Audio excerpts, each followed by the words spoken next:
This is an open meeting. Posted around the corner as you walk in is the actual Open Meeting Act. We would ask that you stand with us for a moment of silence and as well the Pledge of Allegiance.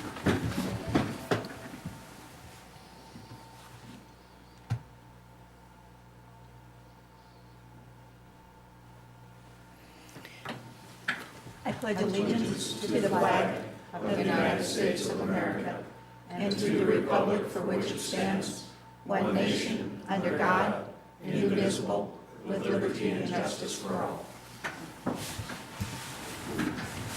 Roll call back. Granquist. Here. Langy. Here. Merrill. Here. Lawson. Here. Murin. Here. Moaning. Here. Faust. Here. File. Here. Okay, I would ask for, in moving forward here, approval of the consent agenda as was provided you. So moved. Second. A motion with a second to approve the consent agenda. Please vote. All council members voting in the affirmative. Okay, and as well approval of the full agenda. So move, Your Honor. Second.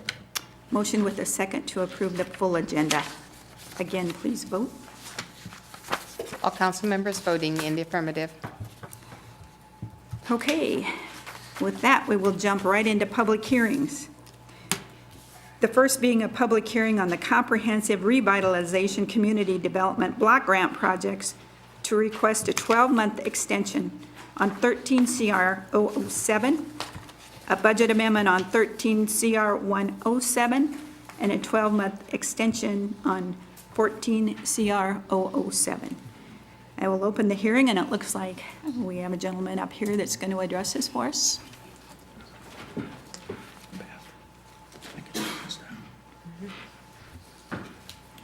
Good evening, Mayor and Council. Tom Higginbotham with the Northeast Nebraska Economic Development District. We're just here to have the required public hearings on these changes. The public hearing is very well laid out, pretty self-explanatory. I'll point out a couple of things. On the 13 CR 007, the main reason for this is a reallocating of the $27,286 from rental rehabilitation to owner-occupied rehabilitation. The reason there is just the interest from the property owners, and it's just hard to, and there's a lot of red tape that goes along with rental. When you put federal funds in there, then there's rent restrictions and those kind of things. So just reallocating that to the single-family owner-occupied rehabilitation program, and also requesting a 12-month extension to get that done. 13 CR 007, there were some administration costs were lower than anticipated, so instead of just giving that money back to the state of Nebraska, working with the city staff, we decided to put that money into streets. And also with the city of Norfolk has plenty of projects in that area for matching requirements, and they're going to provide the additional $11,850. On the 14 CR 007, that one has already been awarded, and in the discussions with city staff, once again, you can see that this one is regards to changing the funds from rental rehabilitation to owner-occupied rehabilitation. We had originally in there $50,000 to do that, but due to interest from the landlords and the property owners and the timing, it's not feasible to get that done. These grants require a one-to-one match. Under that program, they were set up as a loan to the property owner, half of it, so then they would be the ones providing the match. So with the change, the owner-occupied rehabilitation part does not require a match from the property owner, the low to moderate income families. So the housing agency is working with, obviously, the city of Norfolk. It's the city of Norfolk's money. They have program income from previous grants over the years in what we call their program income or reuse, and they're going to use $50,000 of that to match the new grant to rehabilitate some single-family owner-occupied homes. And also requesting a 12-month extension. So it's pretty self-explanatory.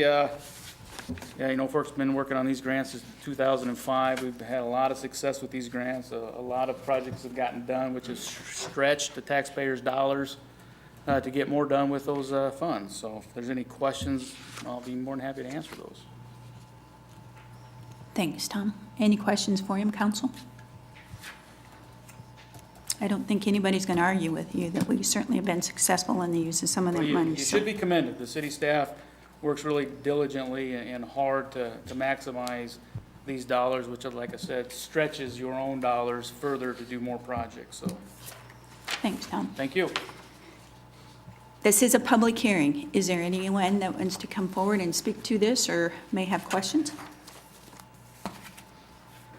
Seeing or hearing none then, I will close the public hearing and look for consideration of approval for the mayor to sign and forward a letter to Nebraska Department of Economic Development requesting an amendment to grant 13 CR 1007 to reallocate $27,286 from single-family housing rental rehab to single-family housing owner-occupied rehabilitation.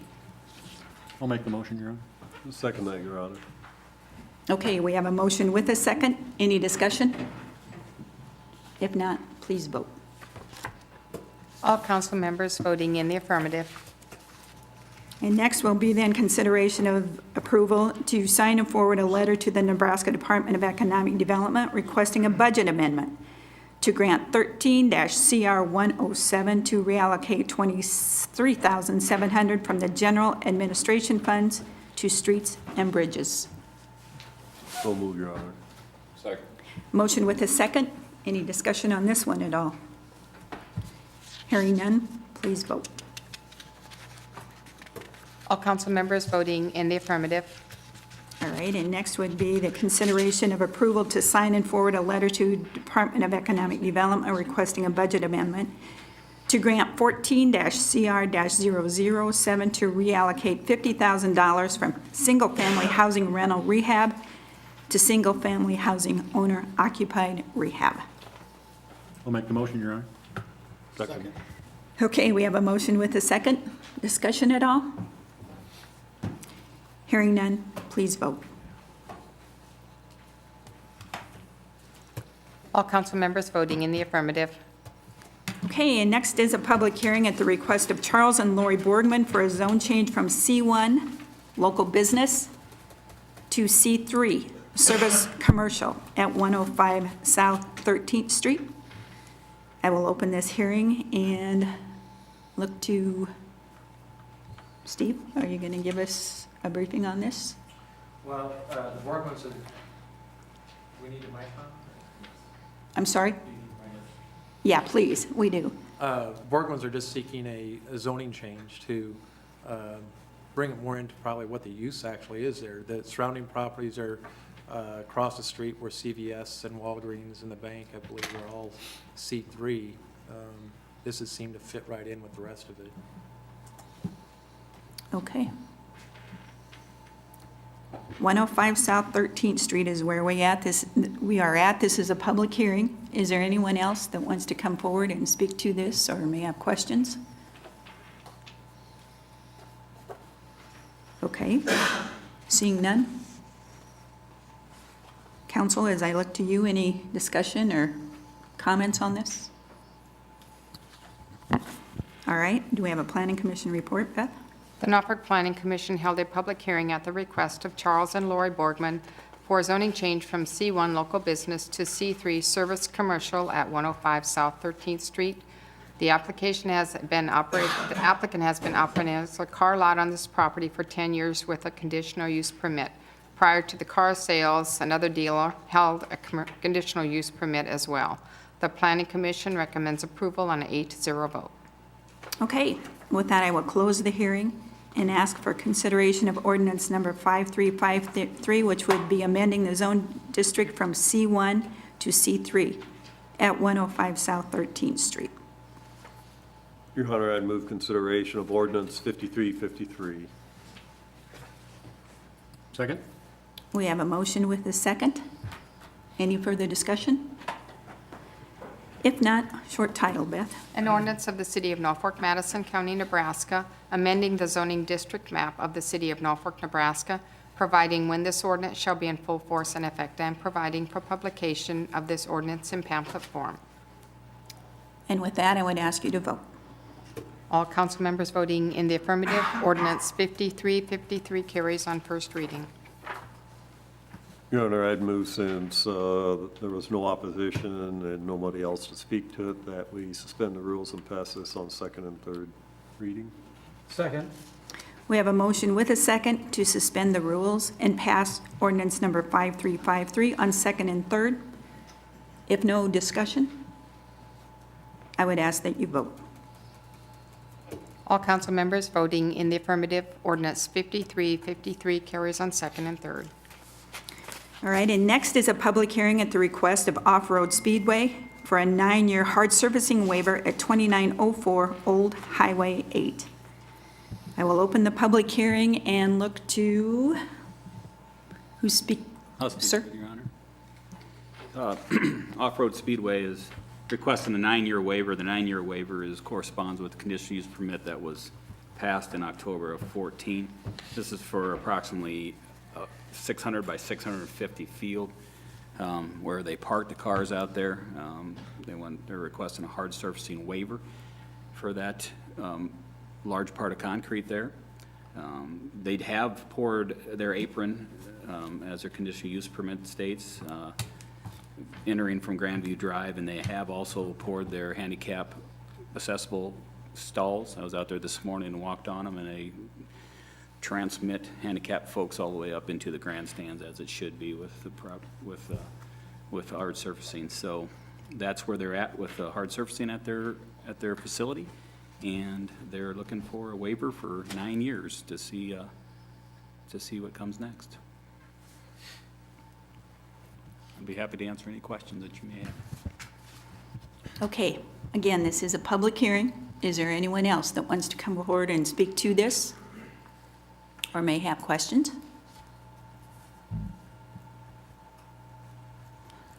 Council, any discussion? Yeah, Shane, I was wondering, because it looks, or appears that the way it's being proposed here is that it's 9 years with no plan for any infill or any partial installation, I guess accomplishing the entire thing by the end of the 9 years. It looks like it's just going to waive it totally for 9 years. Yeah, I believe that's correct, Kevin. Mr. Signor is here to speak to that directly if you'd like him to, but I believe that is correct. Anyone come forward? Thanks.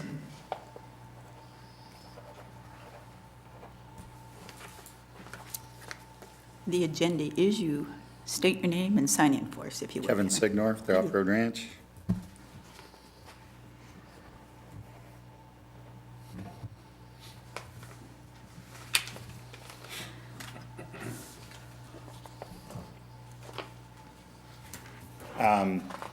To answer the question, it is just a waiver as far as no paving at all through the 9 years. I think that's the question you asked, if we planned on doing anything in the future? Is that- Right. Some of the paving waivers that we've seen have had incremental installations to where at the end of the 9 years, granted the entire 650 by 650, I think it is, or 460 by 400 would be a big chunk of change to pay for in 1 year. But if they were done incrementally over 9 years, it happens that way, and, isn't such a financial burden that way. There is no plans at all for any hard surface concrete for parking at all. Kevin, that was a requirement under the CUP in terms of complying with all city, state, and federal regulations. Can you tell us why you're asking for a waiver? Well, I guess one thing, it's probably gonna be $1 million to pave this area for a parking lot to be used 15 times out of the year when there is sufficient parking as far as like a ditch mix of grass, the same as you see at other places in Norfolk, instead of hard concrete parking.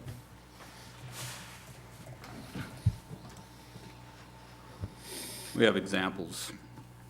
Over the years, we've approved hard surfacing waivers. This body's approved hard surfacing waivers for a wide variety of uses in and around our community, mostly around our community. Typically, what happens in the hard surfacing waivers of this magnitude, you wait for the community to catch up basically to expand to that area where you start to have the traffic increase to a point where you have hard surfacing. The waivers are out there for that reason, and to be exercised at your pleasure as a mayor and council. Any other questions, comments, council? Did you feel like having it in the original cup was a mistake at the time? I didn't realize it was in the original cup, I guess, at all.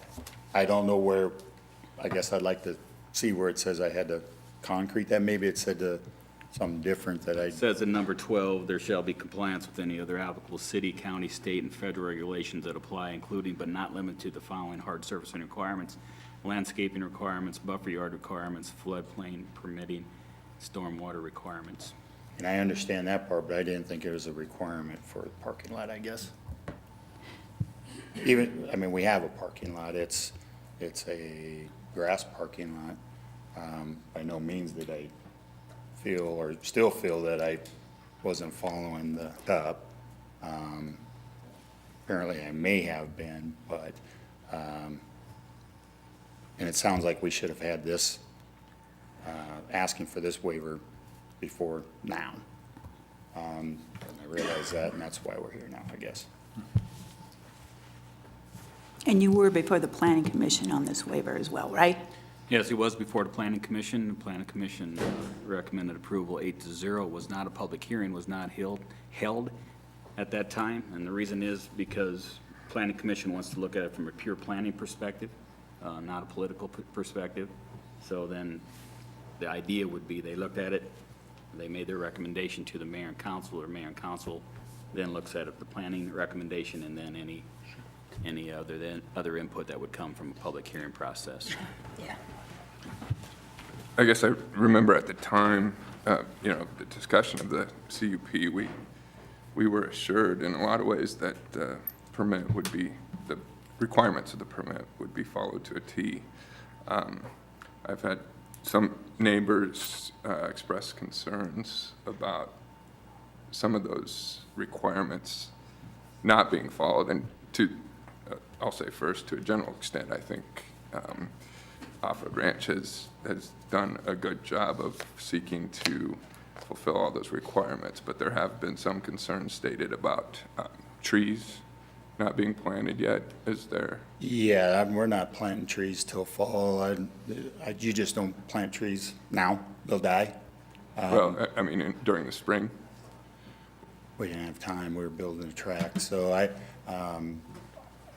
guess I'm not sure when the cup comes in effect, how much time you have. I don't know if it's a month, 2 months, I guess I don't know. But the plan is to plant the trees in the fall. Okay.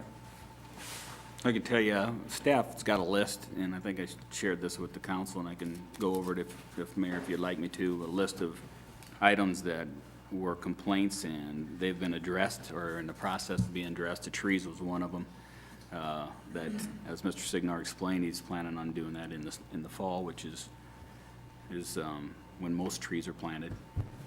Garbage cans on the roadway, on the entrance on the Grandview has been taken care of.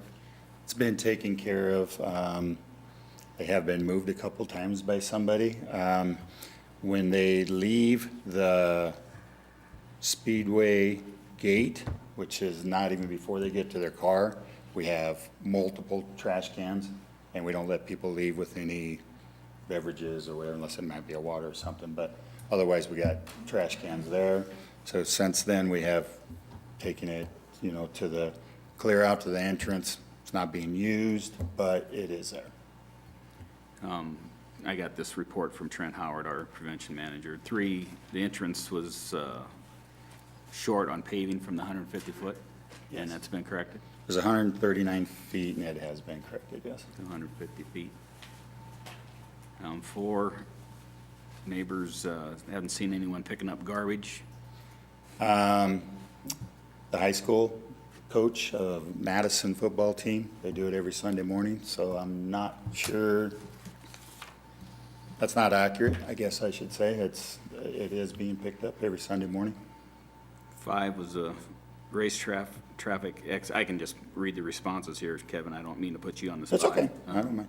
First night of racing, traffic exited off from the entrance that was not Grandview. Yes, a storm come up, I think it was a tornado watch or warning. People started to leave in a hurry, they wanted out, I had them open that exit just to get people out of there. I thought it was a safety concern, and I'd tell you the truth, I'd probably do the same thing next time. Yeah, to be honest, It made sense to do, so. Trent concurred with that from an emergency management standpoint. 5, there's no paved parking anywhere on the grounds, no handicap parking. It's not true, handicap parking's there, I seen it myself this Okay. morning. Number 6, you can hear the public address system, have not heard any PSAs regarding drinking and driving. That's inaccurate, he's saying it all the time. I don't know what to say about that, it's being said, it's being done. Okay. Those were the 6 complaints that staff received and investigated, and then I since then have heard Trent has received a complaint, Trent's on vacation tonight, received a complaint about potentially, the complaint was, we're not sure if they're using mufflers or not. I spoke to Kevin personally about that. Kevin assured me they were using mufflers. I told him to document it. Yeah. So that's, to date, that's the complaints that staff have received and have tracked down, Mayor and Council. Okay. Any other comments, questions? Well, and I thoughts? guess my only concern about the total pavement waiver, and I saw it in the explanation or the response to the questions, it says, will this waiver cause drainage problems, traffic hazards, and other detrimental problems in the area? And the response was, would not allow for natural drainage, and agriculture activities would be controlled without the waiver. So what I'm gathering is we're saying since it's not an impervious surface that the water would just strictly run on and off. So, this year's been an abnormal year for the amount of moisture that we've had, and so the foliage that you have there is staying in good shape, whereas in your, half a dozen races in?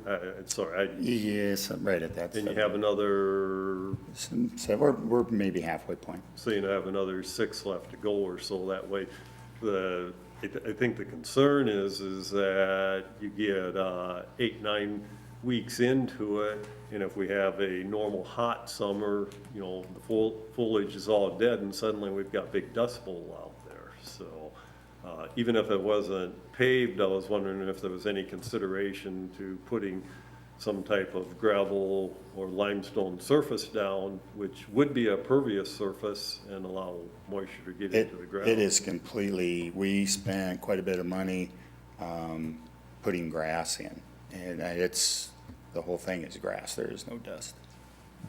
I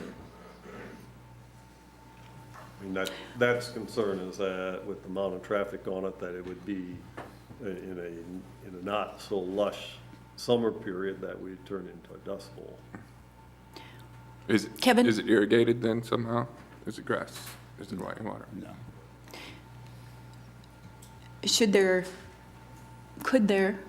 May there, it seems to me that would the ability to change the 9 years, review this in 5, I don't know.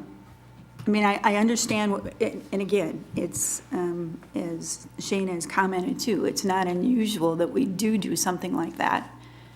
But if that's truly what the concern is going to be, can we look at this in, a matter of, What's the concern Time. though? I guess I'm. well, the concern is that, it's going to become a dust problem for the people out there. Yeah, And if it's not, No. we will know that in 3, 4 years or whatever, and I don't know. I'm trying to Honestly, come we up know with. that now.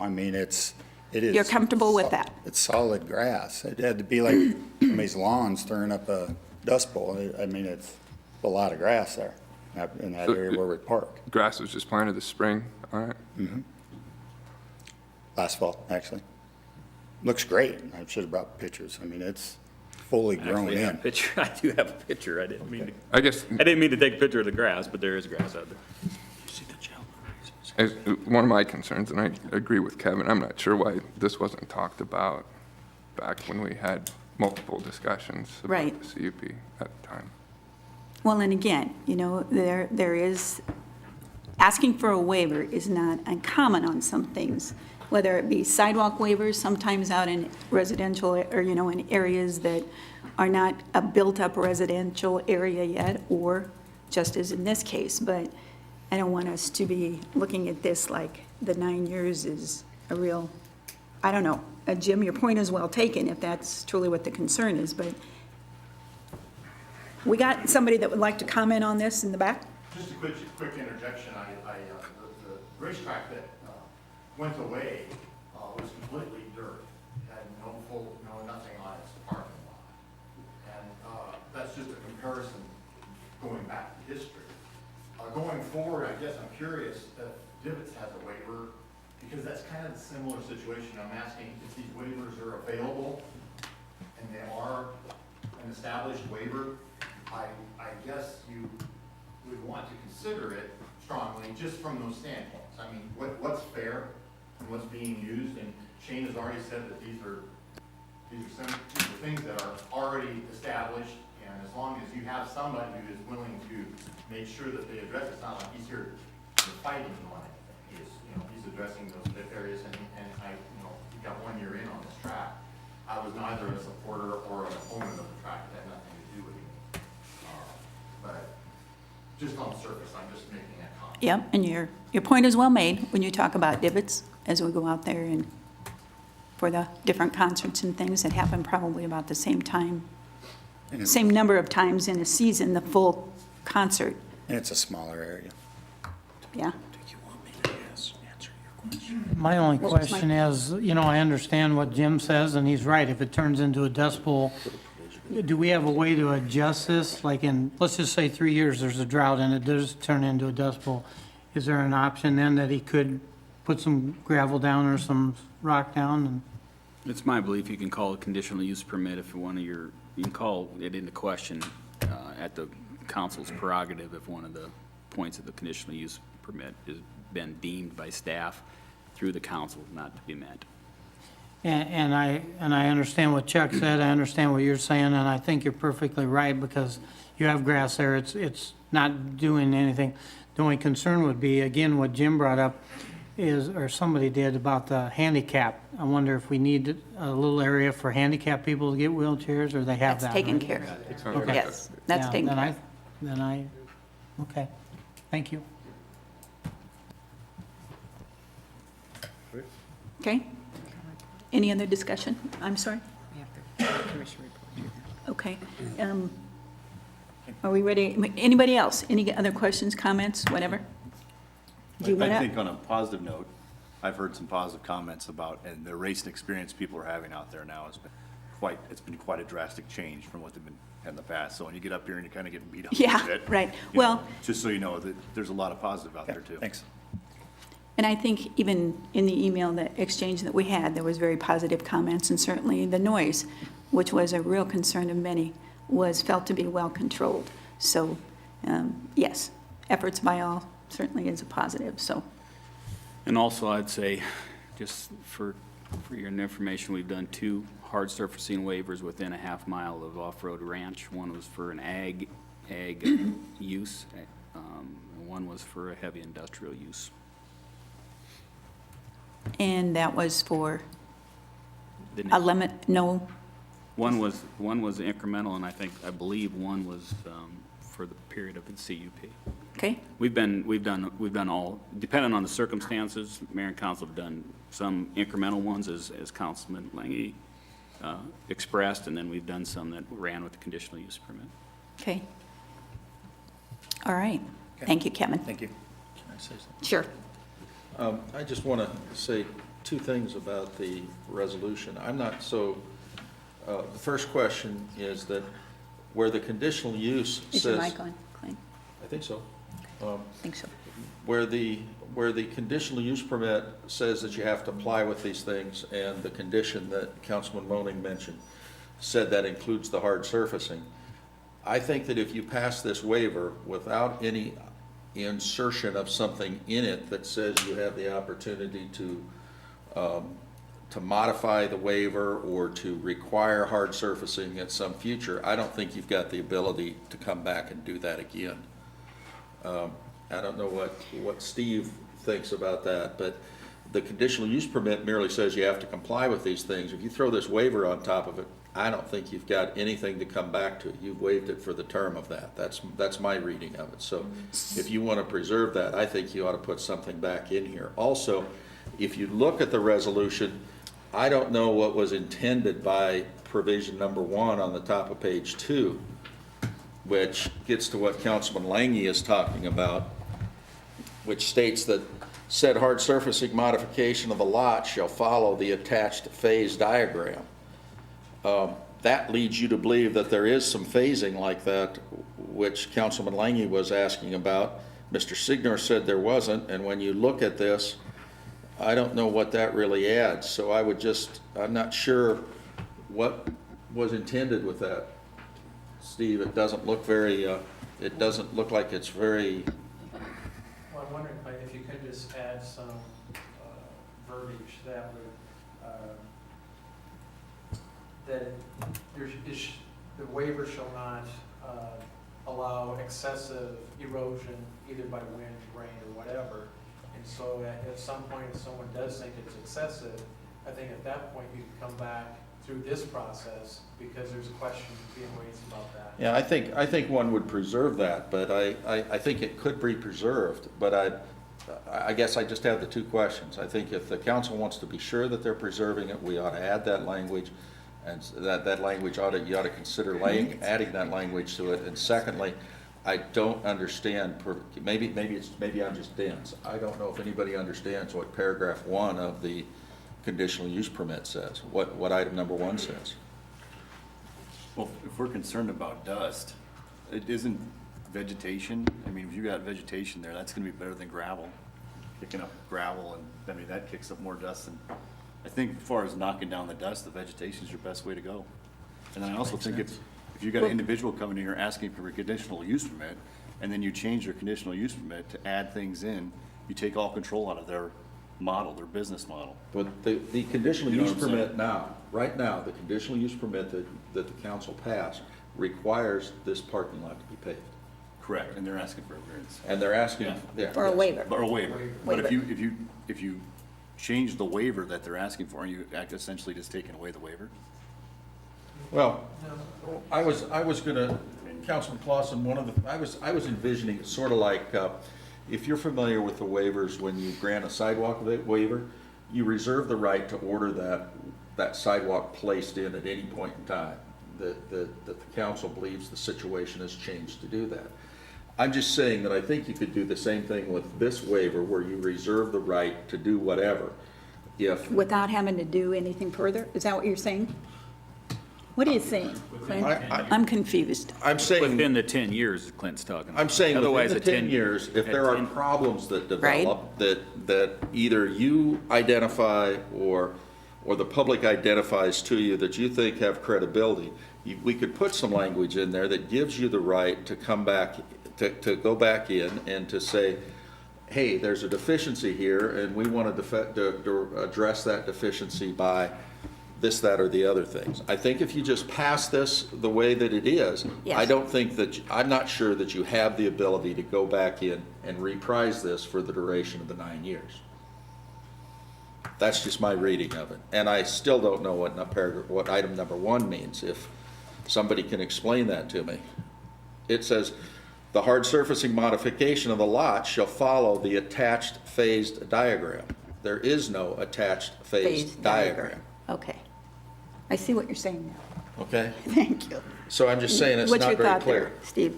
Well, most times when we have a conditional use permit, there's conditions within that. And, Right. you know, there's got to be good housekeeping on the Right. property. Right. Or that they have to keep the dust knocked down, like in the case of Central Sand and Gravel Right, Quarters right. out there. And if they fail to do so, you have cause to go back. When you read this, I'm not sure that there's anything that gives you cause to go back if there's a problem.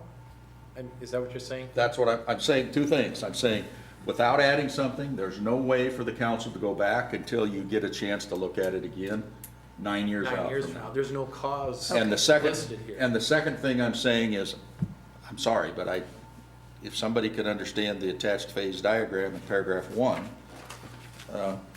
I don't get it, it's not there. Well, All it seems right. to me there's some cleaning up that needs to be done here. Given Either that or it we're advises granting the state. waiver for 9 years. Right. Right, I agree, I was thinking the same thing. yeah, exactly. We're granting what I mean, they're 'cause asking. this gets to both Councilman Foss's question and Councilman Leahy's question, I think, about phasing, and if there get to be problems down the road, what options does the city have to enforce anything? And from what I'm hearing of this discussion, there is not really anything that the city would have You could to add do it- or say You could add it, if the waiver's granted right now. you could add it in, is what Clint's saying Yeah, tonight. Right. well, you might consider, if the council was amenable, you might consider tabling that and give us an opportunity to give you some language to consider based on what we heard here. I don't think that's going to be a very difficult thing to do. And we could certainly bring that back for you. And we've got the handicap parking out there, which is one of the main concerns, you know, that's already in.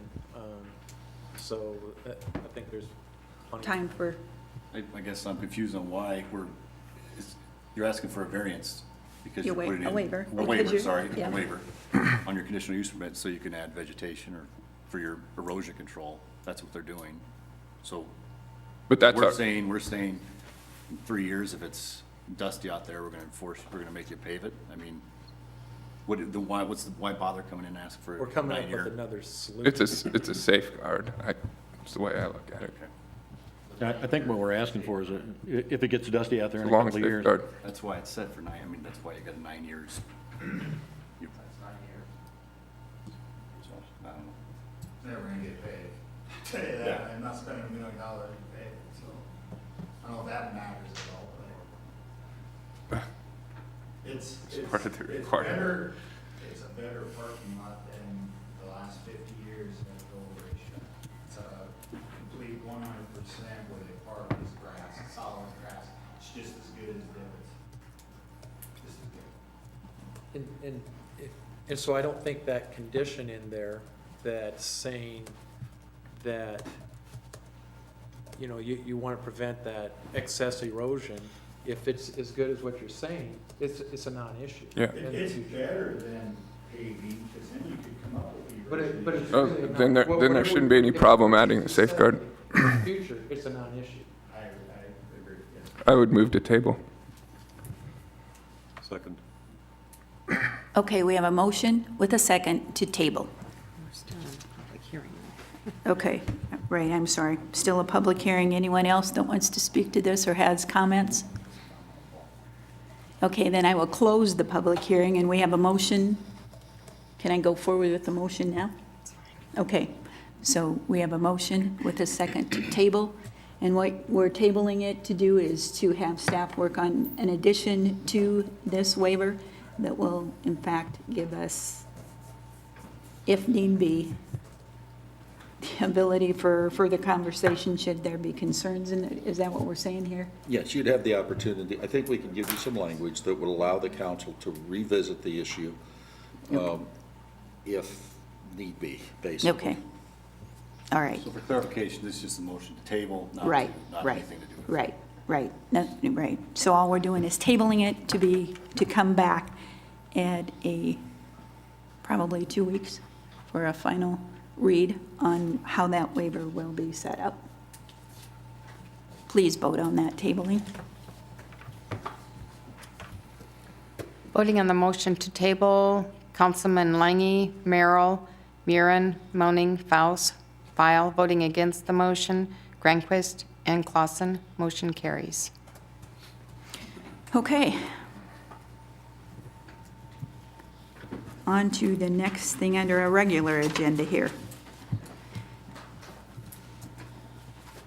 Consideration of approval of real estate purchase agreement providing for the sale of the city auditorium to the YMCA, less a 5-foot strip along the south side of the property and a portion of the parking lot.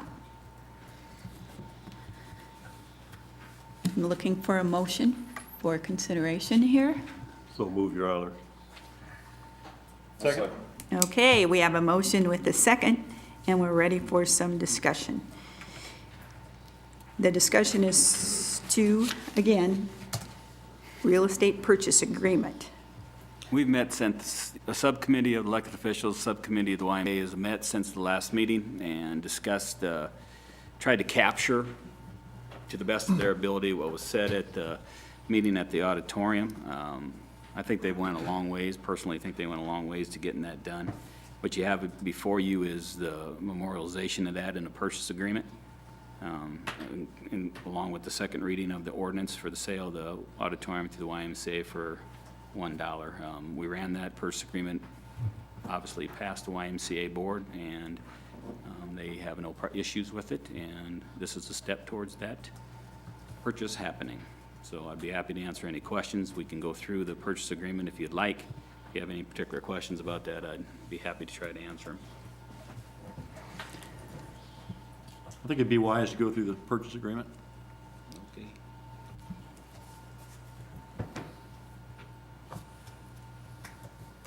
Let me grab it here.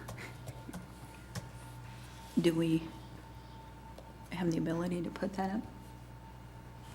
I mean, I'm sure some of these. Yes, Sure. I think it would be beneficial. Sorry, I Got Dennis's attention. should have, thank you, Dennis. I should have been thinking, my fault.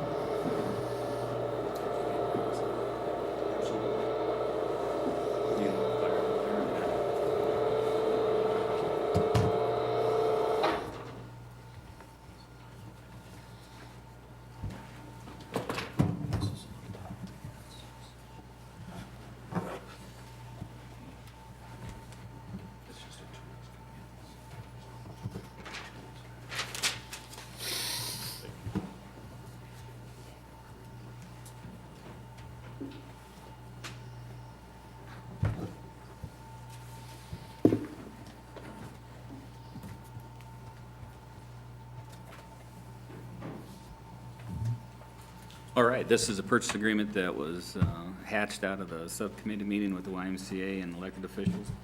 I'll just go through here line by line for the most part. Property, the city agrees to sell the YMCA, and YMCA agrees to purchase from the city What's that page? the property addressed 127 North First Street, Norfolk, Nebraska, and then it gives a description of that property, less the south 5 feet, which is the north part of the alley. We want to keep the alley inside the city control. So it includes the south parking lot, the parking spaces on the south side of the auditorium. And it also allows for the city to keep the western half of the west parking lot for downtown parking. That's being utilized now in a lot of ways.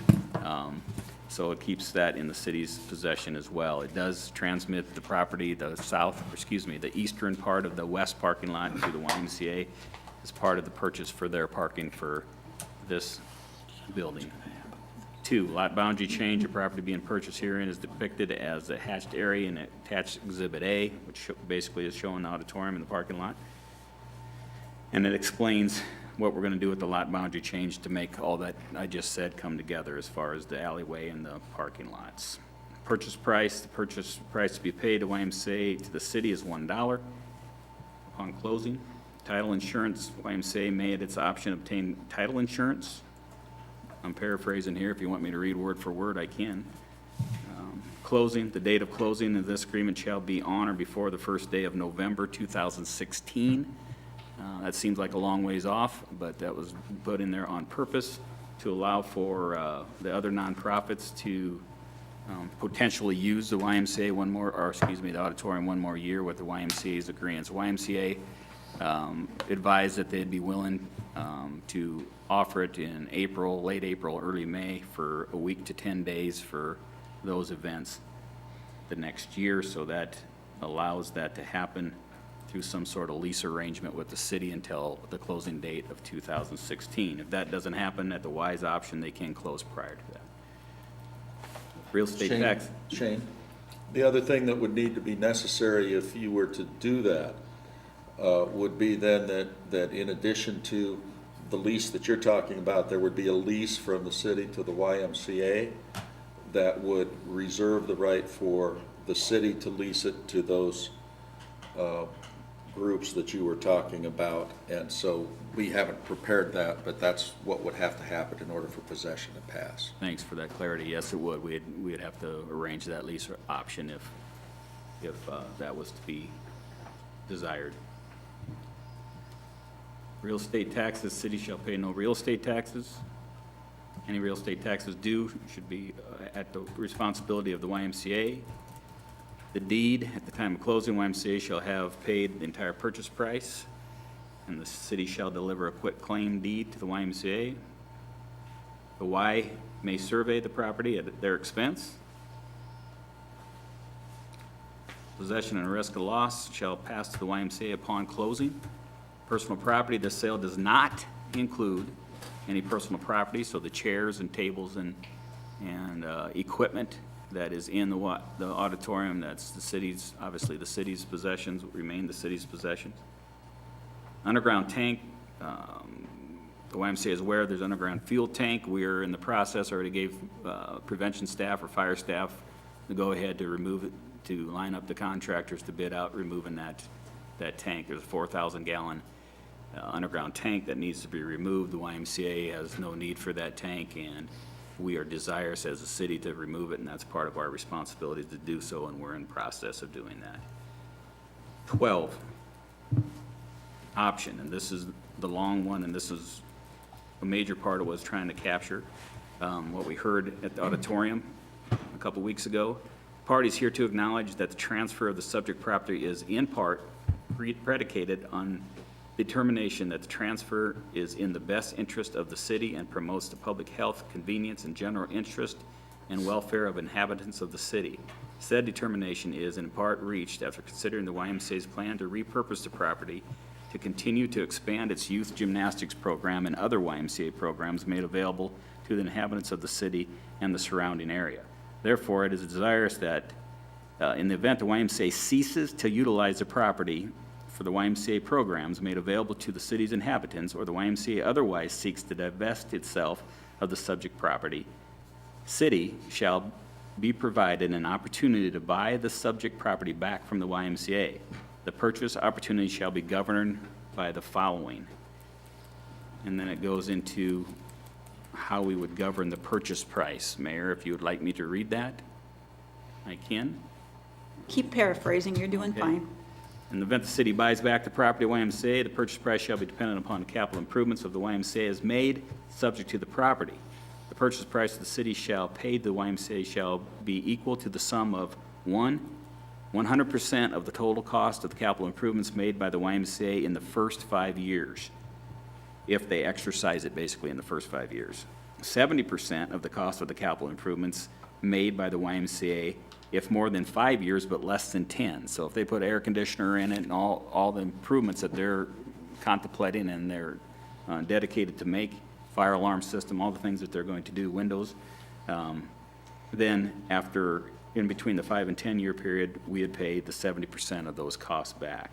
40% of those total capital costs if more than 10 years but less than 15 years, and 10% after 15 years. So there's some depreciation obviously going on inside that schedule that we talked about in that subcommittee that allows the YMCA to recapture some of their cost, which seems to be fair to me if they made that kind of improvement in there, and then it kind of depreciates out over the course of that time. So a 10% minimum buyback. The date to be used for determining the purchase price set forth in this paragraph shall be the date the notice is given to the city of its intent to purchase the property. To facilitate the possibility of exercise this option, YMCA shall, by March 1st of each year, report to the city all capital improvements made to the subject property in the previous calendar year. Within 30 days after the city receives the YMCA report of capital improvements, the city shall either accept the YMCA's capital improvement information as reported, or shall engage the YMCA to discuss and reach agreement on what constitutes the capital improvement items. Desire to divest, cessation of use. In the event that the YMCA declares its desire to divest itself of the interest of the subject property, or 2, the YMCA advises the city there will be a cessation of the program activity as described herein, or 3, city observes that the cessation of the program activity as described herein has occurred, then the city may declare its interest in considering exercising the option to purchase the property. Said declaration shall be communicated to the YMCA within 30 days of the occurrence of any of the items 1, 2, or 3 described in this paragraph. C, capital improvement information. Once the city declares its interest in considering the exercise of the option, YMCA shall, within 30 days of the city's declaration, provide the city with a list of all capital improvements made since the last annual report of capital improvements as provided to the city, and the YMCA believes should be included in the formula set forth above for the purpose of calculating the purchase price. D, declaration to proceed with purchase. After city receives said capital improvements information, city shall have 60 days in which to determine whether the city wants to proceed to acquire the property, and the city shall communicate its determination to the YMCA in writing. So that gives future mayors and councils the option to purchase back. Option terminates. Once the opportunity to exercise the option contained herein has been declared, in the event the city does not exercise said option to purchase the property, the YMCA, at any opportunity that the city has to reacquire the subject property shall terminate. So if we don't exercise the city purchase buyback, then that terminates. Exercise of the option by the city. In the event the city exercises its option to purchase the property back from the YMCA, city shall be provided clear title by the YMCA free from defects. In any event, the YMCA fails to cure any defects in the title of the subject property, the reacquisition of the property may be voided at the city's option. The parties shall, as nearly as practicable, conduct the reacquisition utilizing to the extent possible similar terms and conditions set forth in this agreement or otherwise agreed to by the parties. So that is 12. And then 14 just tells about the contingent of passing the ordinance on second and third reading or not. Memorandum of agreement referencing 15 I'm at. The memorandum of agreement referencing the option here created herein shall be signed by the parties hereto and filed of record at the office of the Register of Deeds after the closing. And then 16, binding agreement.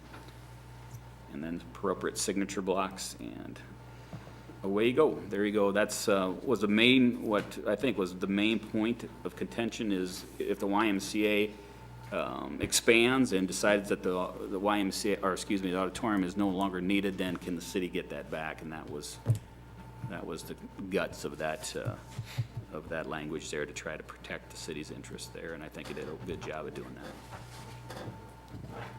Okay, thank you, Shane.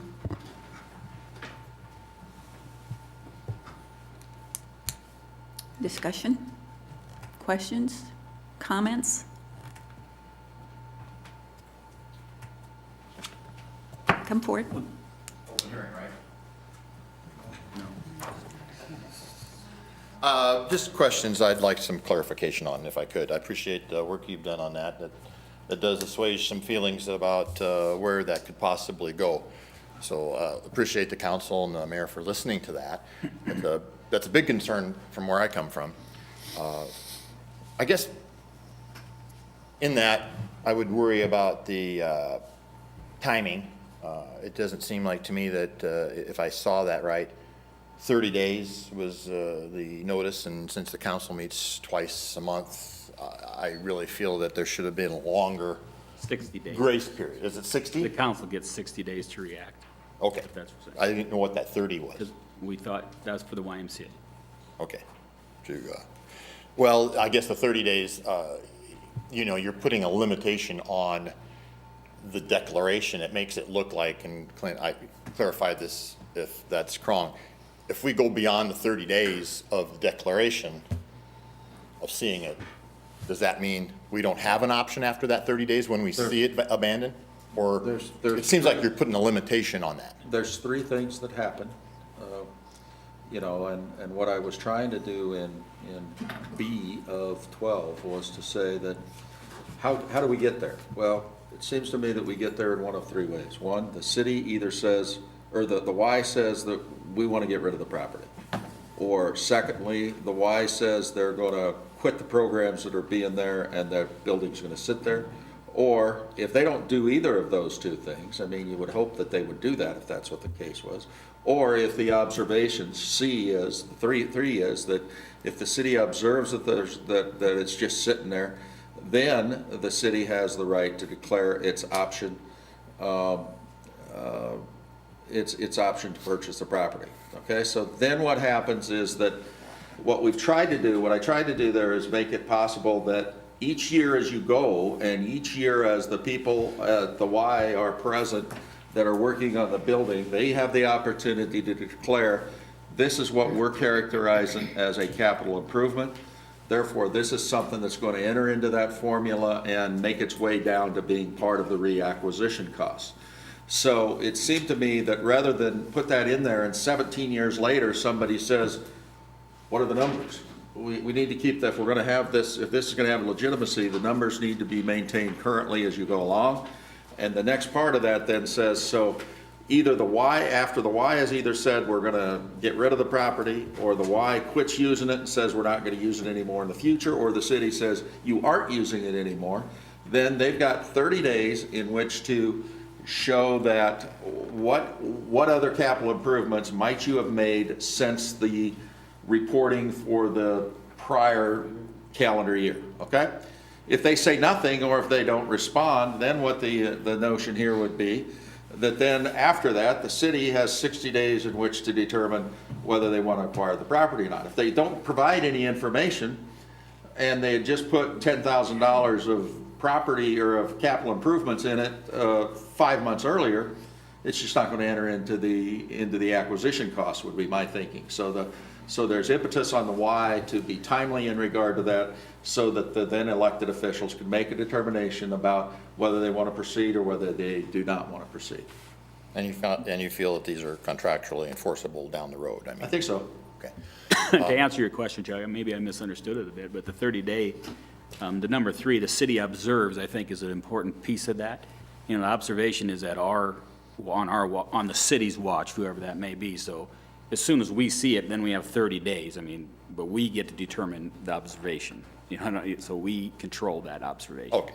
So I don't think. Well, it looked like it was limiting to me, but I mean, if you put a 30-day mark in there, you go, okay, what's that from? Right, but we get to start the 30 days, so that's so there's. I appreciate that. I guess I just wanted to touch base on the process, and maybe you can clear it up for me, just so I can get more comfortable over this. It just, you know, I've told you before, feel like we got steamrolled onto this. I know that's not the case on your side of the bar, but, you know, it just does seem like this, and it just seemed like that. Overall, in the ordinances, you know, governing conduct, I just wonder if we've violated the bylaws or pushed against them a little bit, and I'm just looking at the bylaws as they're concerned. Huh?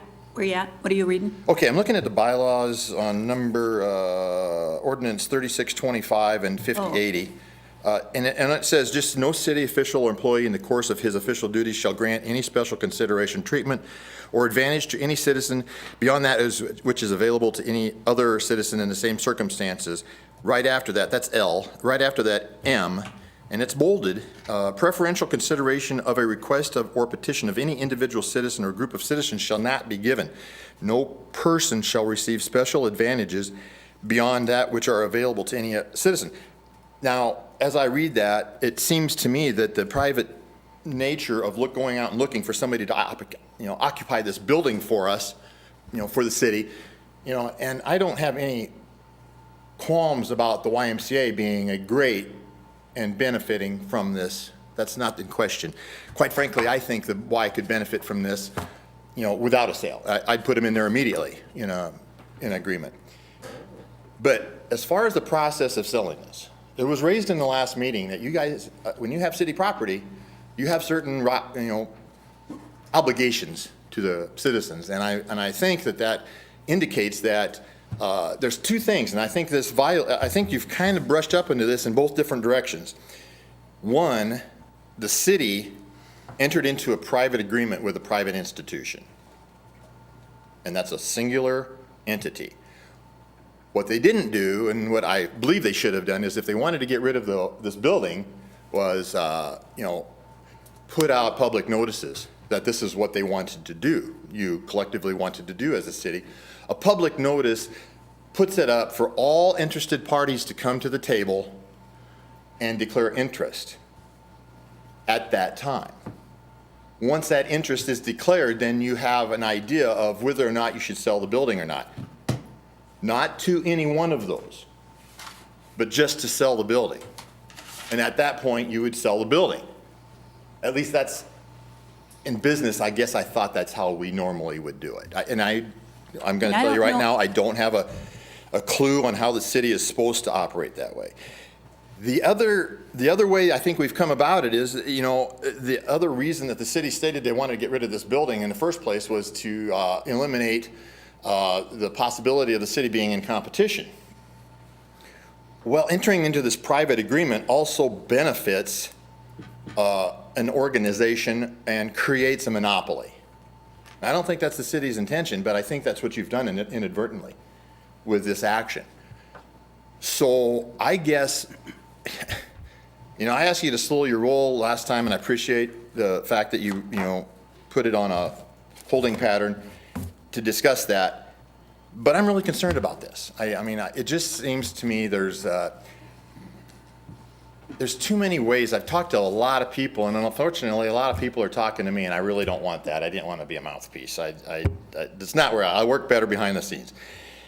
But when something really gets at you, you got to confront it. And if I'm going to start sleeping good at night over this, I'm going to get some answers as to what and why we're doing this. Chuck, I appreciate what we've done. I appreciate what we've done. You said private agreement, Chuck, I don't understand. Well, entering into a private agreement, which this is. No. You had discussions with the Y So you're before saying anything the else. YMCA is private, or are you saying that? They are a private That entity. we They are a did it in singular. private? Because we didn't do it in private. Well, somebody had to have the idea. I'm going Yeah, back to, this way body back to the had- origination. This body had the idea in two retreats. Over the last 2 years, this body advised staff to figure out a solution of potentials. Okay, and we talked about this. Private in the public sense is when we don't know what's going on. Right. but Now, I appreciate you guys have your, Absolutely, those are absolutely public meetings. I appreciate that. And unfortunately, everybody I talk to says, wow, I didn't even know they were talking about doing Yeah, this. And all of a sudden, a month ago, or a little over a month ago, this happened. But they were. I mean, the facts are appreciate, they were, you Jeff. think you've covered your bases. But I'm looking at some ordinances that are not given their due. And that's just what I'm asking. I think you need to look at these and evaluate these, and did the process go astray here? I think it's possible. I will tell you one thing, Chuck, that I think, as far as elected officials, we heard over and over was, do not let that building come down. Do not. Right. I would say that probably was, I don't care which court you're in as you're talking about it. And I will tell you that my feeling is it was a way for us to be able to preserve and keep that building in the city of Norfolk standing. Because to me, I don't care who you were, it was the one thing I think we were told the most. So, I can vouch that I heard our city administrator say, make me an offer. I don't know that, and I think that was there to a lease private option, citizen. that Yeah. was, that was out there at the very beginning. There was a lease option. Yeah, That lease would option was- have, and that would have probably taken all, when you look at a lease option, you retain ownership, but that all the burden is still put onto the lessees.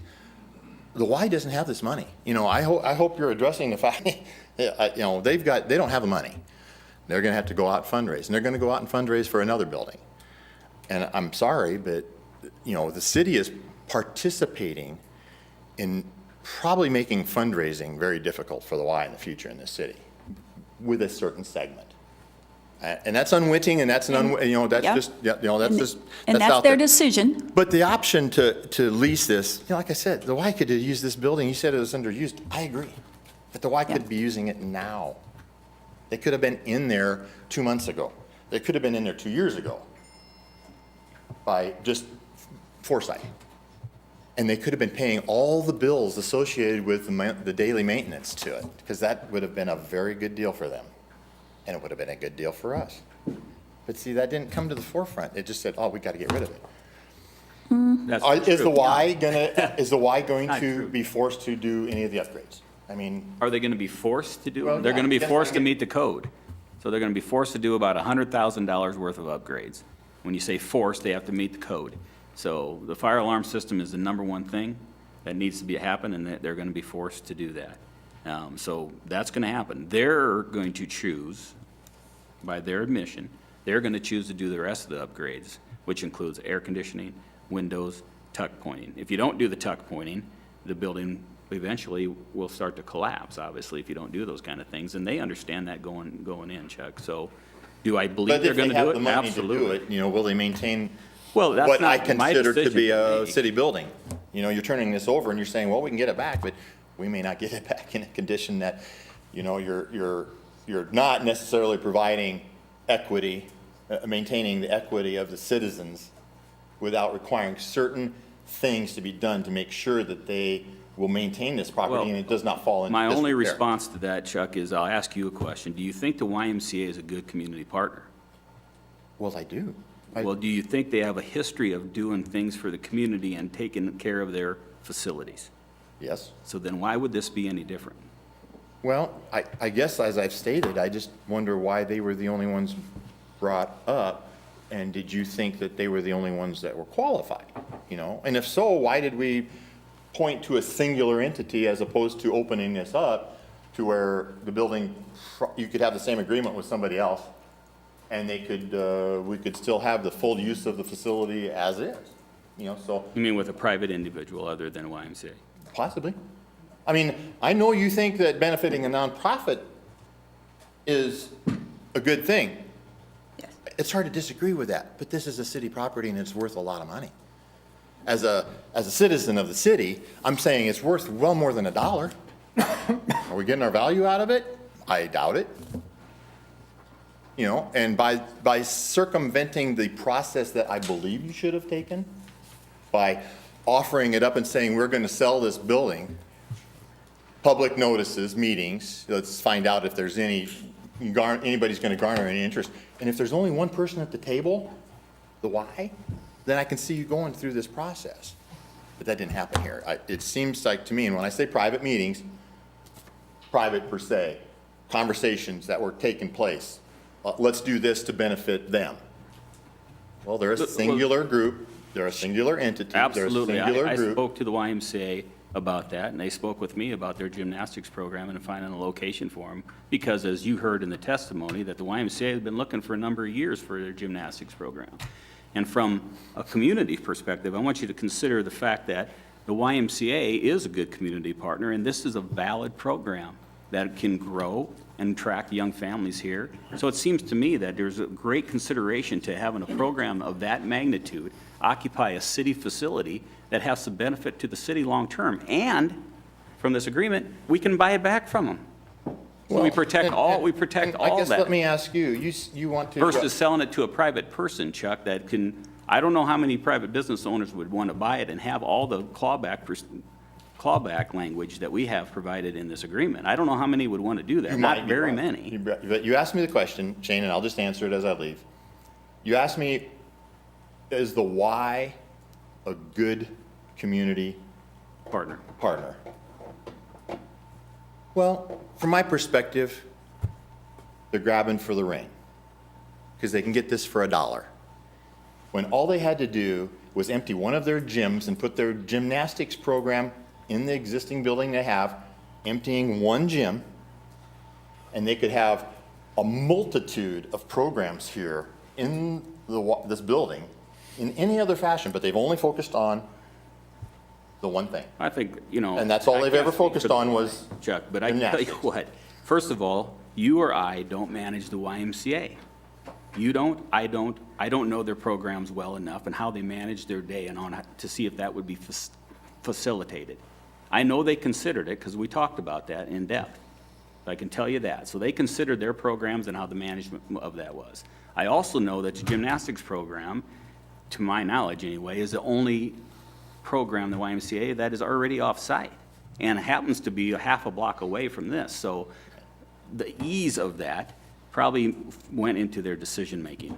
And I'm treading on thin water because I can't speak for the board, but those are kind of conversations that we've had and that I've overheard them talking about it. They explained to me. That made a lot of sense to me as the city administrator. I do So- want to give our gentleman next to me the ability to talk on the bidding that you asked about, if, Oh, you have an answer already? I guess I just was kind of figuring that you probably, Yeah, I think I've got an answer. Okay. Here's what happens if we talk about this property that's being underutilized at by the city. First of all, the city council has written a purchasing ordinance, which is in chapter 2 of the city code. And that basically says, there's requirements that say that we talk about purchasing, usually we're talking about bidding and acquiring property. And you've heard us talk about the fact that in Nebraska, the city doesn't have to bid anything unless they're going to assess the property. So if you're gonna put a bid out for sewer improvements, and then you're going to assess that contract, those improvements, out to individual properties, the only time that there's a requirement for cities to bid is if those improvements total more than $30,000 and they're gonna be assessed. Notwithstanding that, this council has amended it, I think it was since this council was formed or within just prior to that. But for many years, the city of Norfolk has gone beyond what the state statute says in regard to bidding and says, if you're going to bid something that costs more than $30,000, then if you're going to acquire something that costs more than $30,000, then you must bid it. That's your requirements, city council. That's not the state of Nebraska's, okay? You've also gone along and you've addressed in the administrative ordinance, you've gone along in the city code and you've said, if you're going to get rid of property, here's what you need to do. And it gives some parameters to the risk manager as to what needs to be done in order to do that. And basically it says if you believe this property might have value in excess of $30,000, then you can't get rid of it, we have to. Okay, so that's the first thing that's here. It's your decision in regard to whether you get rid of the property. One of the things that's kind of interesting, because we looked at the question about is there a requirement for bidding and whatever, and normally we all kind of think that there's more of a requirement for bidding than what there is. It's kind of interesting. If you look at bidding requirements, and I didn't look if Lincoln and Omaha have to do bidding, but if you're selling property and you're a village or a second-class city, there's a bidding process that you have to go through, a modified bidding process of sort. And there's also one that's in 17-503 of the Nebraska statutes. There's one for counties in chapter 23 that requires some bidding. There is no similar provision like that applies to first-class cities like the city of Norfolk. Instead, what happens in the general powers that are granted to a city of the first class, it goes on and it says that amongst things you can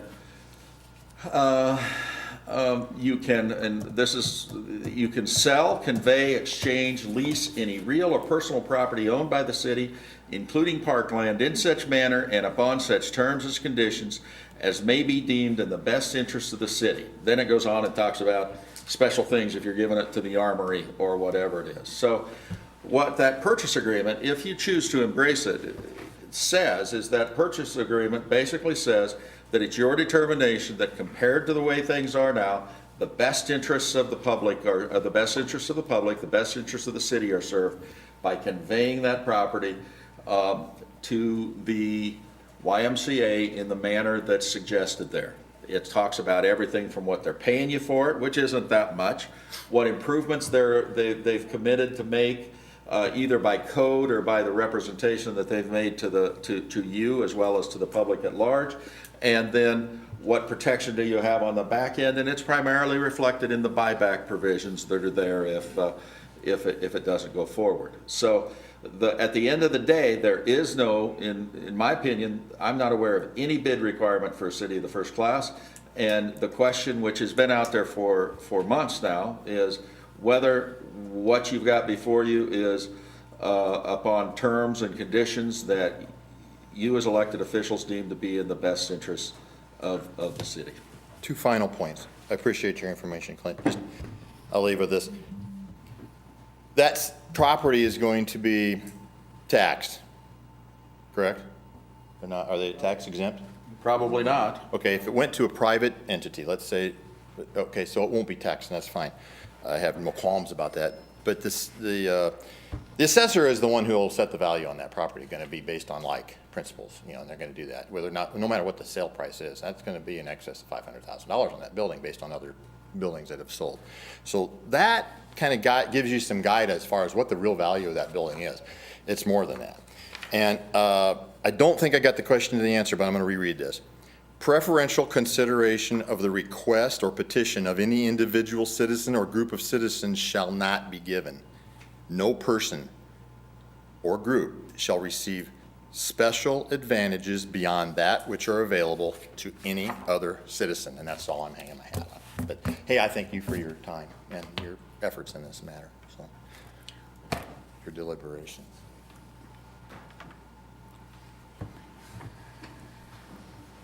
Okay. It is before you. Oh, Tom Heyer, come forward. I'm sorry. I've never noted you to be shy, so. Okay, I'm sorry. Okay, yes, please sign in for us, state your name. My name is Tom Heyer. Some of you may know me, some of you may not. Are you as long-winded as Chuck? A little Because bit if, longer. no, please. Want to make I this mean, thanks. I real appreciate it. short, because I know we're all busy, and thank you for your time. Wow, what a decision you got to make, my goodness, and everybody clamping down on you, jeez. I wanted to just tell you, I guess I'm here, I've had a couple parties talk to me and ask me to speak, and I love athletics, I'm a member of the YMCA. What a great opportunity for the YMCA to have city auditorium, high ceilings for their 250 children, and great opportunity. I think it's an excellent idea. It's very good. I'm all about athletics. It's great for the mind, the body, the soul. I'm into it. It's excellent opportunity. I know the Y's been looking for at least 3 years because we had some property listed. I'm with Century 21 Real Estate Professionals. So I know they've been looking for a while, and this is very accommodating for them, and so it's a great opportunity for them. You do have a big decision to make, and I know it's been, man, beating on you because you get everybody's opinions talking to you, and I haven't been keeping totally abreast of it. My fault, just, I guess, been too busy. But last meeting, I caught the second half of that. J. Paul McIntosh speaking very well about the memories that place has had, and we all know that. And I played basketball there as a junior in high school in the 70s, Norfolk Catholic home gym there. And a couple years later, I was part of the college and national championship team, and that was our home gym. And there's a lot of activities there. I know when I call there for auctions, Pat at the city rec office, they're always booked, always busy. Got the turkeys or the pheasants or whatever birds, the chickens, you got all kinds of stuff. Craft shows, gun shows, toy shows. And I try to get auctions there. I do pizza appreciation parties. There's the pancake feeds. We all know it's busy every weekend, and it's been a great facility for Norfolk. Dan Geary, he kind of spoke well last meeting also about trying to get a value of the property. $1, that's what a buyer was very willing and able to pay. That's good. He did all his little math, and he did a very good job. And we all know what property is worth, what a ready, willing, able buyer will pay. And I've been in real estate since '82. I guess that's 33 years. Geez, don't think I'm that old, but 33 years, and then been an auctioneer for 35. This last gentleman that spoke kind of had some good ideas, and then I was thinking, man, why not make it available to the public, do a real estate auction, as that's what I've done for 33 years, and I've auctioned off more real estate than any other auction company or human being in Norfolk in the last 30 years, and it'd be a great opportunity to give everybody an opportunity to make that decision. If just the Y shows up, has a dollar bid, fine. We know you did your job, the weight's off your shoulders. I would do it and charge nothing.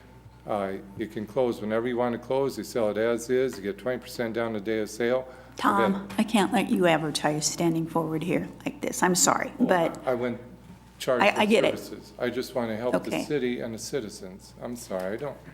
And so I I appreciate. don't be fair to all people. Yep, I do. I appreciate what you're saying, but please honor the fact that what we're looking at right now is what's in front of us. And I think, I've heard you, and I get what you're saying, because we've heard the very same thing. But as you said when you came forward, it really is a tough, tough decision for these that are standing here. Tough job. So respectfully, I ask you to, I'm not quite sure where you're standing on this. If you think that there would be a value that is going to be had by us going through that process, I don't know that I feel that it would probably be the same as what it's been for the 2 years that we've been going all through this, if that makes sense.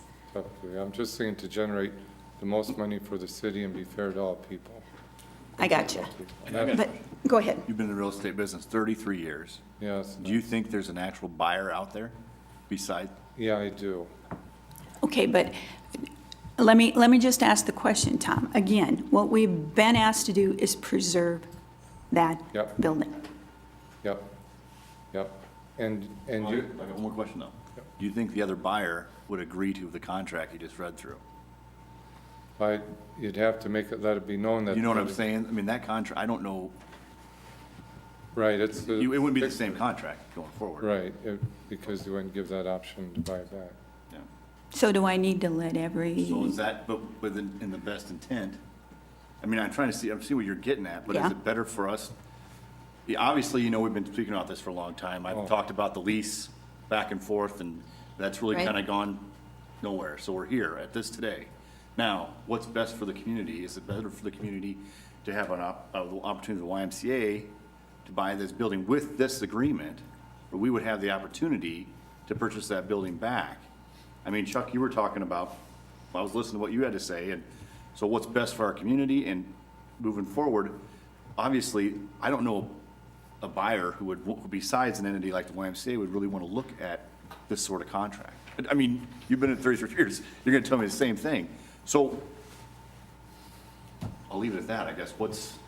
and truly, that's what you're here for, as elected officials. I guess the is- question is, did you circumvent that process by not asking? That's all I said. Yeah, yeah. I said you changed zoned in on a solution to what you perceived as a problem. Yes. I'm sorry, I don't view our city auditorium as a problem.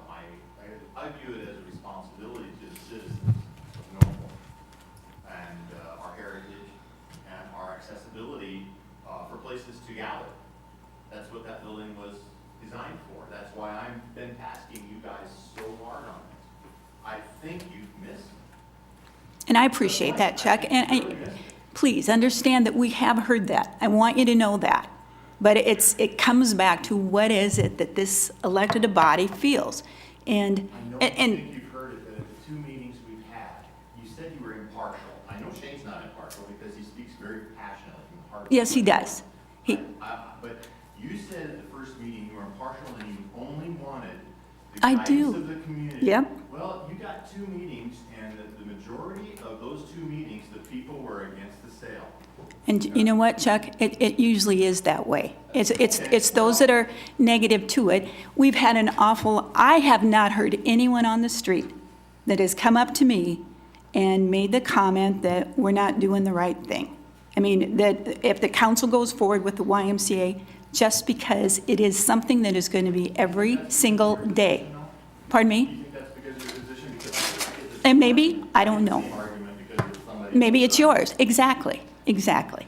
And you could be right. I think, and also, I just want to make one point. I don't think we should let the apathy of Norfolk, that large group of apathy out there, be swayed Yeah. for one use or another. I don't sway those that have no choice for my use. Okay, I just very hope good. you don't do that. again, Tom, you've made your point. Again, I'm not here to allow you to be I'm for sorry. yourself. Get You know, whoever you want. Yeah, I'm just- exactly. Because I've had If- 2 investors talk to me, knowing how much the gym is used, and talking about city rec programs, just that, and you probably all know that. You talk about 250 children get to use the Y. We have over 300 adults that, I've been in city rec basketball for 40 years and volleyball, and you get a little crowd there, and it's a well-run facility, and it's amazing what that, but just thinking the income that can, there's some people that, they think about from the financial standpoint. You could put something in a purchase agreement that it stays as something to the city, whoever buys it. If you don't do this, fine. I'm just thinking, make it easier on yourself.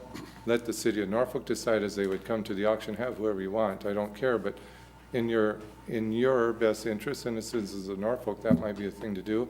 But the requirements has to stay the building. You can't tear it down. Has to be used only for city functions as it previously was, and let the Y bid it on it too. That's, the Y can buy it too. It's a public auction, kind of in reference to last gentleman, and then everybody's happy. And if you don't, that's fine. That's all I have to say. I'm sorry I talked about. Your business, yeah, thanks. I appreciate that. Okay, thank you all. Respectfully so, Tom. Yep. All right. No questions? Hey, Tom brought up a really good point about, city rec, the recreation basketball and gyms availability. I know that was something we were gonna address. Has that kind of been worked out of what we're gonna do if? Not completely. We do have a meeting scheduled with the Norfolk Public Schools Friday. Well, that's one of the discussion points to talk about their gym usage. There's a multitude of gyms that are public gyms as well in all the school systems and the college. We have talked to the Ponca tribe as well about their facility. That decision-making process has to go through their tribal council. We have not heard back from them, so we're still bird dogging that down, Councilman, and our intent is to try to figure that out to the best of our ability to accommodate the adult recreation program going forward. I'll make one comment on. Hey, Rob, can we let the gentleman Oh, speak here absolutely. Sure. first? Yeah, you bet. Okay. After he gets signed in there, we'll let him speak his name and.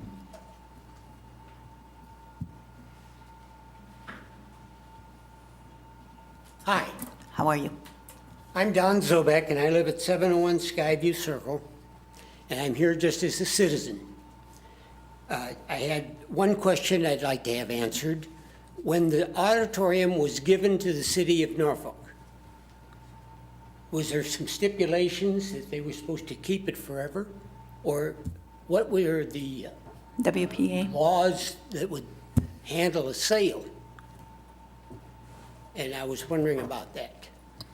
I thought maybe when the federal government gave it to the city, it was permanent for the citizens.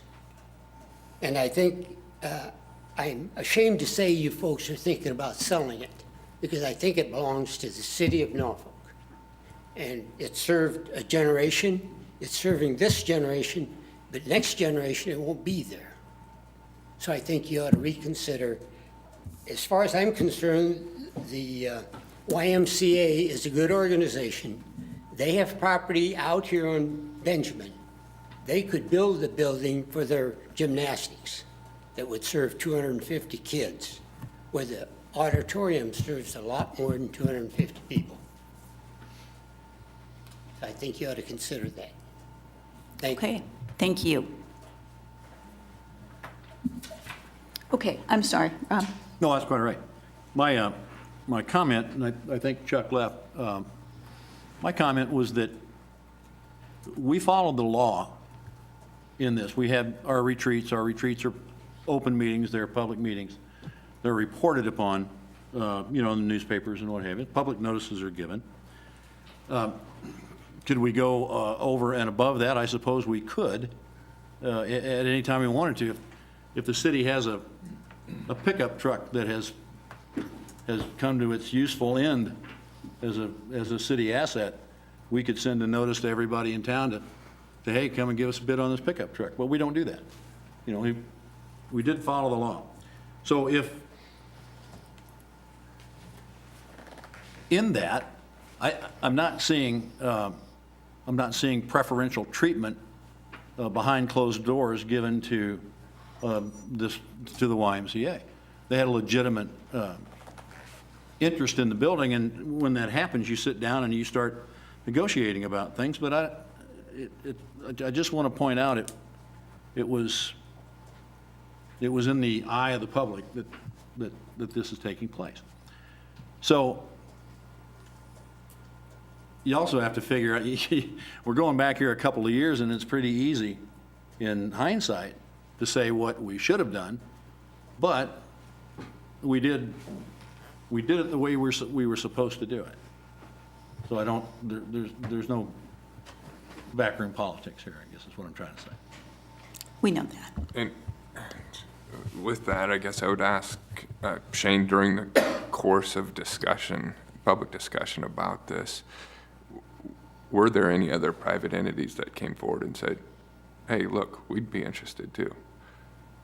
No, there were not. Serious, and I believe that's a fair statement, but I do remember. Right, yeah. I mean, other than Mr. Gary's Well, computations at the meeting, about the value of that, that's just one man's opinion of potential comparables that aren't really comparable. So no, I did ask him if that was a valid offer. I'll say that, and it was not, for him personally anyway. So no, there wasn't.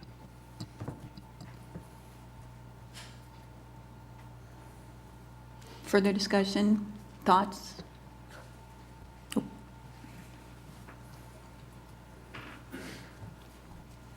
Obviously, Brad, I'm going to ask you to keep it short, if you will. I think we certainly we know where you are.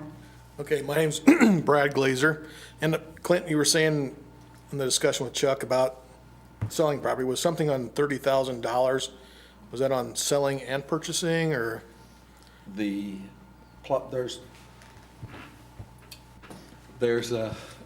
both. There's a provision that addresses what happens if the city's acquiring something that costs more than $30,000. If they're disposing of something that's more than $30,000, it's really quite simple. It just basically says that's nothing that's, staff can't do that. They have no authority granted under the city code to do that. If it's worth more than something's worth more than $30,000, that's a decision for the elected officials to make. That's basically. I just thought if it was over 30,000, it had to be a public announcement or something like that. There is no, to reiterate, there is nothing that says there needs to be a bid if it's deemed to be more than $30,000. It goes back to, and I think this is where the rubber really hits the road, in that it goes back to the elected officials being lawfully empowered to transfer this real estate, which is the city auditorium, under such terms and conditions as may be deemed in the best interest of the city. And of course, you may have your opinion about that, I may have my opinion about that. At the end of the day, when they make their decision, it's ultimately for our elected officials, based on their own views and the views that have been expressed to them by constituents and interested people in the community, as part of their function in this representative democracy, to make their decision about that. And it may be different than the decision that you or I would make. Okay.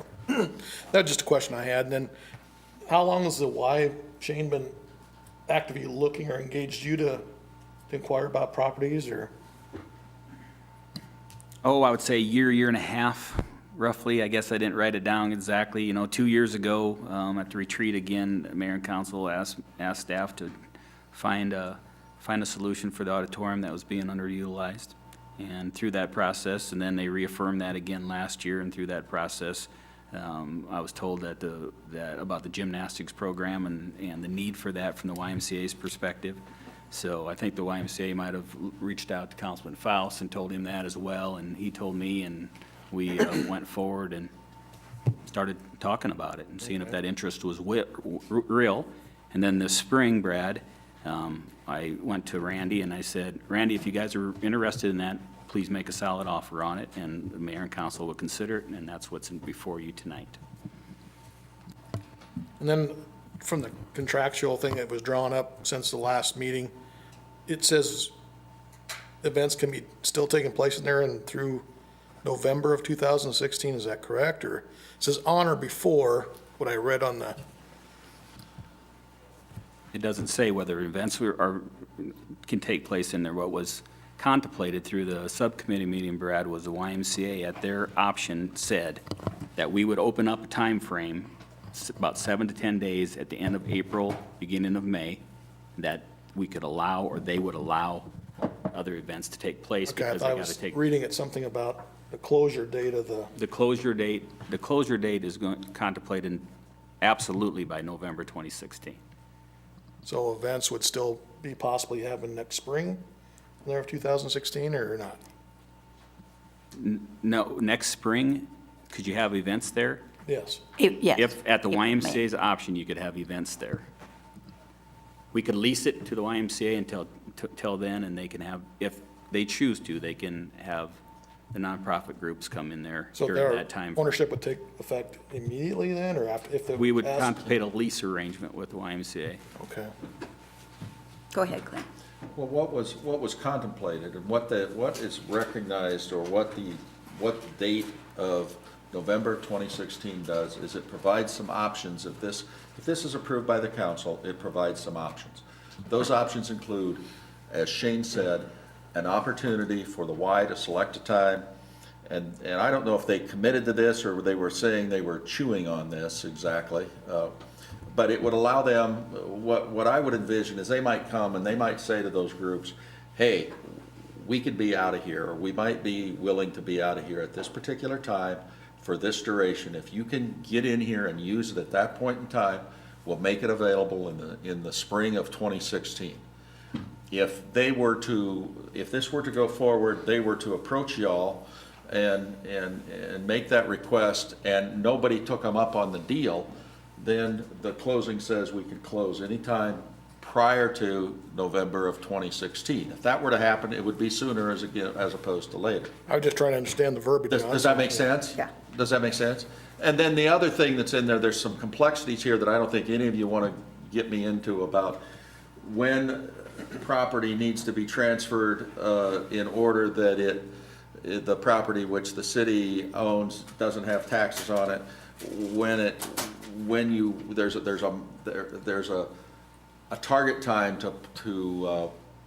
to transfer that property so that the tax exemption can stay in place for the successor like the Y if they are indeed tax exempt and make the application. So this just preserves all of those opportunities if the Y wants to extend that, if the and to preserve the tax exempt. So status no quo. later than that 2016. Yeah, That the date. no But later it is can the be- part that needs to be there. I Yeah. am just, like, Yeah. Thad's involved with Pheasants Forever, and I know the pancake feed typically happens in February. Our two organizations try not to step on each other's toes, because we do go after some of the same dollars from sponsors and memberships and that type of thing, so that, we're not too close together that it hurts both our banquets, but I didn't know if that was still an option to have banquets available to utilize that auditorium in February or March. No.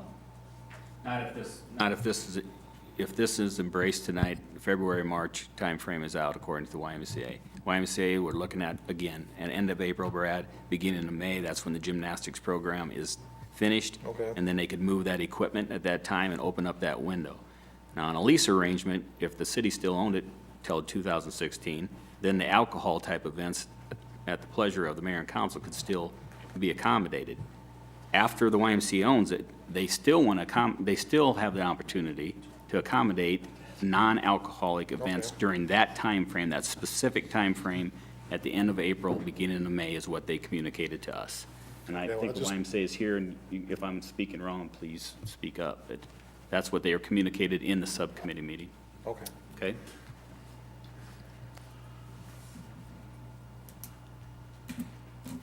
Thanks, Brad. All right, anyone else that I'm missing?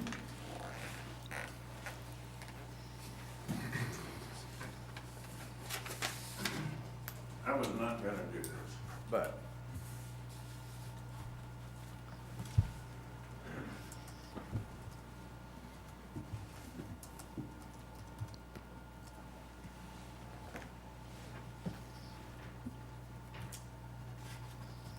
something needs to be done.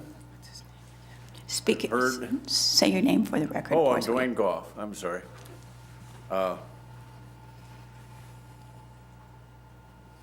You guys done a lot of work. And my wife and the neighbor just had a rummage the other day.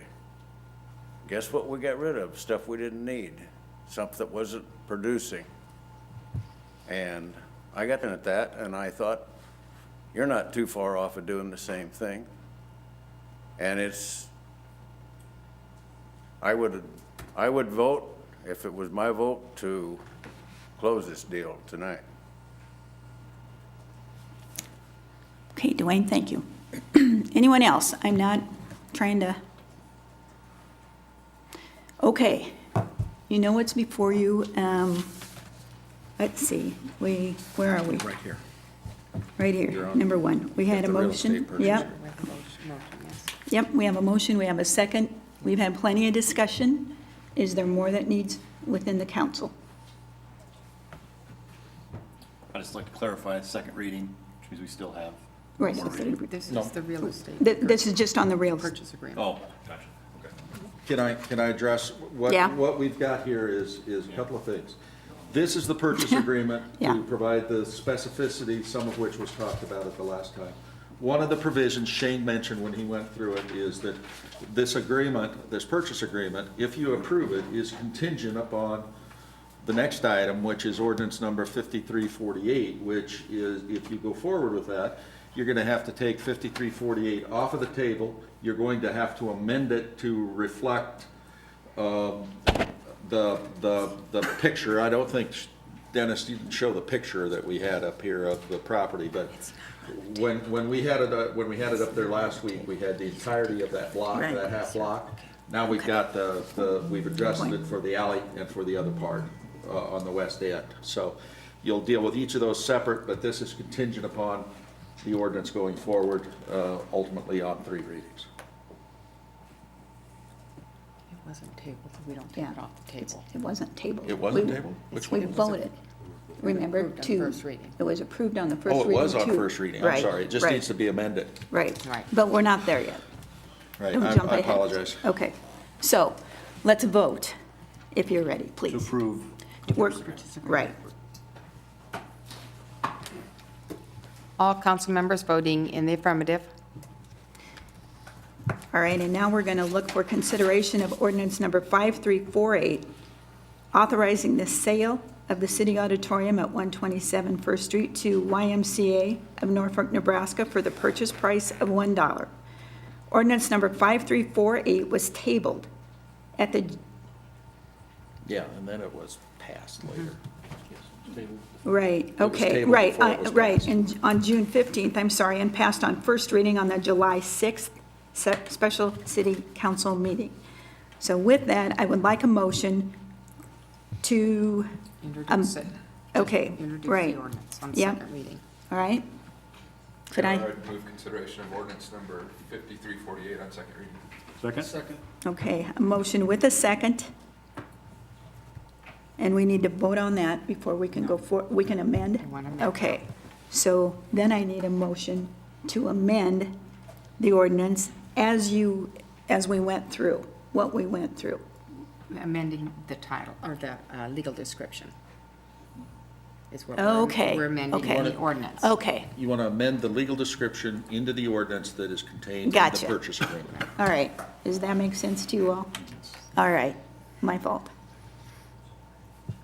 Your Honor, I would offer an amendment to 5348, including the language specified in the purchase agreement and picture of the property as well. Very good. Thank you very much. Do I have a second? Okay, a motion with a second. Okay, if no further discussion, are you ready for a short title on this? Is that what you're looking for here? We want to. Oh, we need to vote on the, amendment first. okay, my fault. Please vote on the amendment. I'm trying to jump ahead here, guys. All councilmen voting in the affirmative. Ordinance 5348 amendment carries on first reading. Or carries, I should say, not a Okay, first reading, it okay. carries. The amendment carries. Now we need to go back to vote on the motion, or the ordinance On And second reading on as second reading. amended. Okay. So you heard the motion, the request here is for consideration of 5348 with the amendment on second reading. Your Honor, I would offer ordinance number 5348 as amended. It's already. Second reading. Yeah, okay, so discussion? Okay. We If already not, okay, so short title. Now, short title. An ordinance of the City of Norfolk, Nebraska to authorize the sale of city property, to provide the terms of sale and authorize the mayor to execute and deliver a quitclaim deed to the property, to provide for a remonstrance to said sale as provided by law, to provide when this ordinance shall be in full force and effect, and to provide for publication of this ordinance in pamphlet form. Okay, please vote.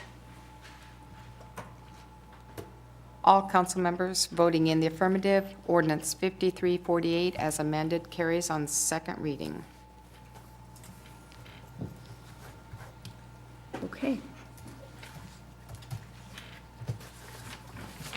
Are we ready to move on to the next item?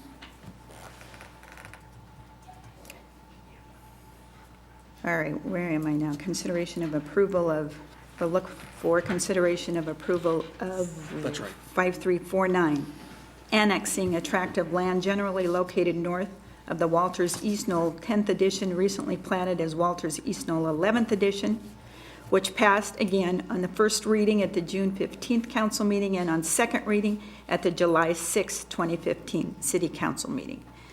Third reading. Do I have consideration of? So move, Your Honor. We have a motion for consideration of 5349. Do I have? I'll second. Yep. And a second? Please vote.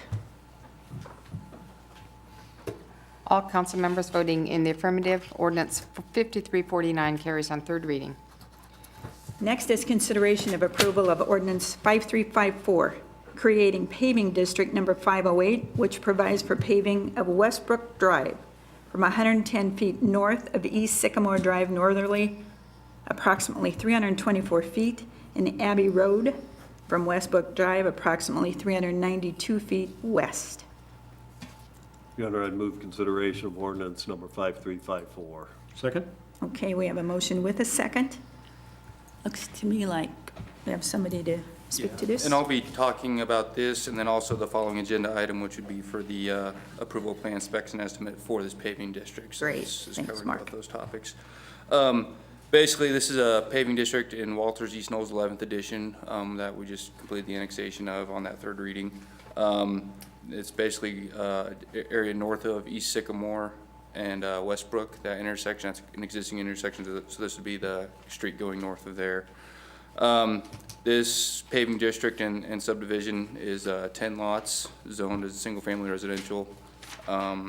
And basically the purpose of a paving district, as typical of most new developments, city pays the cost of the intersection. The developer is still paying for the required storm sewer sizes and the paving that's not intersections, basically. So with any questions, like I said, this is typical of most new developments that we have when there's intersections or cul-de-sacs involved. It's great to hear about a new development. So any questions for Mark at all? I got one for Mark. On Westbrook Drive, is that just going about in the middle of that field? It's not making it all the way to Benjamin yet? Not in this phase. It's, I would say it's like 300 and some odd feet, which, Right. I don't know how many phases they're planning on doing, but this would only go a portion of the way. Basically, this is gonna make a T intersection. So you'd have two dead ends there, basically, Yeah, so for now? basically there'd be a dead end going to the north and a dead end going to the west. And then eventually, yes, the preliminary plat does have this going all the way to Benjamin Avenue, once it's fully developed. All right. For this phase, it's just a small portion. Thank you. Any other questions for Mark? Okay, short title, Beth. An ordinance creating paving district number 508 in the city of Norfolk, Nebraska, ordering the construction of street improvements therein, and ordering the publication of the ordinance in pamphlet form. And with that, I would ask that you please vote.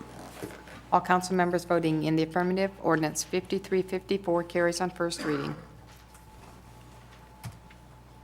Your Honor, I would move that we suspend the rules and pass ordinance 5349 on second and third. Second? We have a motion and a second to suspend the rules and pass ordinance 5354 on second and third. If no further discussion, Is it 49 or 54? 54. 54, okay. when did I read the address? Okay, all right. Please vote. All council members voting in the affirmative, ordinance 5354 carries on second and third.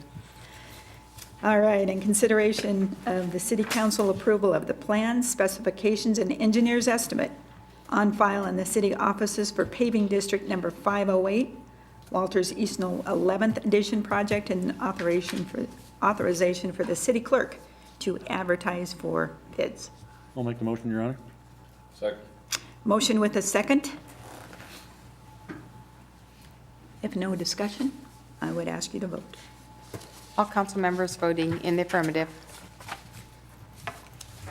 And finally is consideration of ordinance 5355, amending the fee schedule contained in section 2-5 of the city code to increase ambulance fees related to assist-only calls, to adjust sewer rates for residential, commercial, and industrial classifications by an average of 6%, and adjust the minimum special waste fee, include reservation fees for stages at Central Park and Skyview Park, and include a mechanical permit fee for packaged terminal air conditioners with an operative date of September 1, 2015.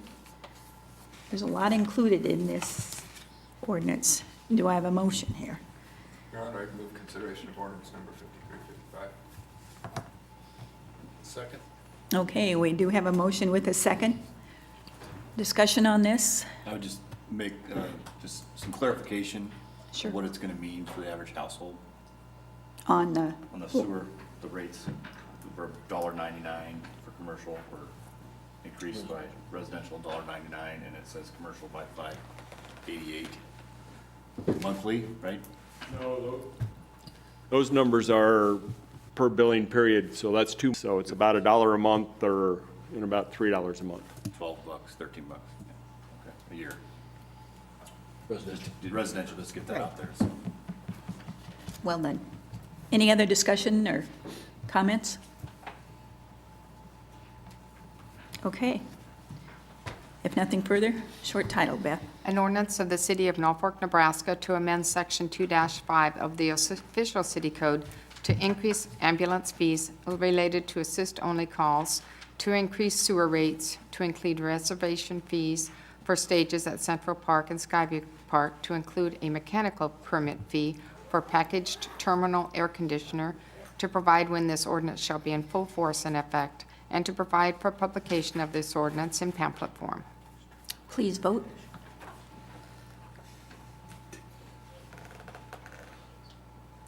All council members voting in the affirmative, ordinance 5355 carries on first reading. Okay. Are we done? All right.